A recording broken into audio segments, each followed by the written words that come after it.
On his program late last week, Seth Myers reminded his audience that you ignore Donald Trump and these, kind of offhanded jokes that he makes at your own peril.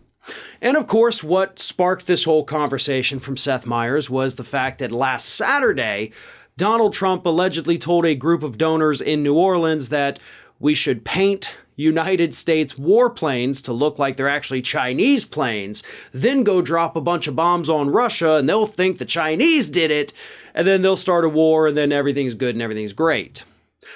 FYI, that's a war crime. You can't exactly do that. So Seth Myers brought that up on his program and then told his audience this. Let's assume it was a joke. And he played the clip of the reporter saying it, and then he said, no, let's not assume that. A lot of us assumed he was joking when he said he was going to run for president because he was, a famously broke game show idiot. But Trump is always joking until he's not. He's like a husband pitching a three-way to his wife and her best friend. Remember when he was supposedly joking in 2016 that Russia should hack Hillary's emails? Then they actually did it? Or when he looked one of his science advisors dead in the eye and suggested we should inject people with disinfectant to cure coronavirus, and then later claimed he was joking? That's what Trump does. He floats crazy shit and sees how far he can take it. If one idea gets rejected, he just tries another one. No one seriously thought Trump would stage a coup either, and then he ended up sicking an angry mob of insurrectionists and werewolves on the Capitol.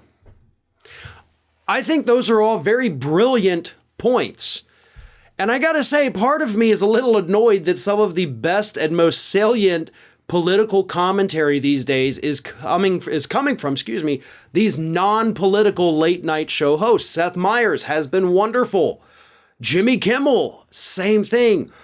Because these people are able to present things in a way that doesn't come across as wonky. It doesn't come across as elitist. It doesn't bore people. They bring up very serious issues in a humorous way, which of course is what Jon Stewart used to do on The Daily Show exceptionally well.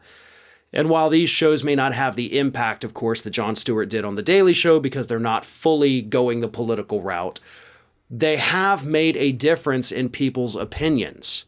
And that's why they are so powerful. I don't get upset when these late night hosts or comedians in general start talking politics. Doesn't bother me.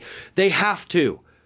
Everything is connected to politics as much as we don't want it to be. And especially when we're dealing with someone as dangerous as Donald Trump, having more voices out there to remind people of all the horrible things from their past, that's a smart thing to do. And that is exactly what Seth Myers was doing here. And again, he's absolutely right. This is what Trump does. He's joking until he's not. He'll say these crazy and outlandish things and people are like, yeah, whatever. Then, oh crap, he did it. Wow. All right, well, I guess that's a thing we got to deal with now.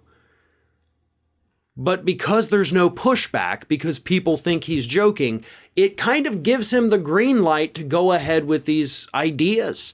And yes, his idea to paint American planes as if they're from China is in fact a war crime. And I have no doubt that had he been the president of the United States, this would have been something he suggested to the Joint Chiefs or to the Pentagon. They would have told him it was illegal. It would have been leaked to the press, and then he would have come out and said, guys, I was joking, right? Take a joke. I don't think any part of him was joking. He probably said it with a smile on his face to that room full of donors, probably got a chuckle out of the room. But based on his history, as Seth Myers points out, I've no doubt he'd have tried it had he been the one in charge. Hey everyone, this is Aspen. And did you know that for the low cost of $0 per day, you can subscribe to the Fair and Balanced YouTube channel? We also encourage you to like, comment, and share. But again, click that subscribe button and help Aspen not be so grumpy.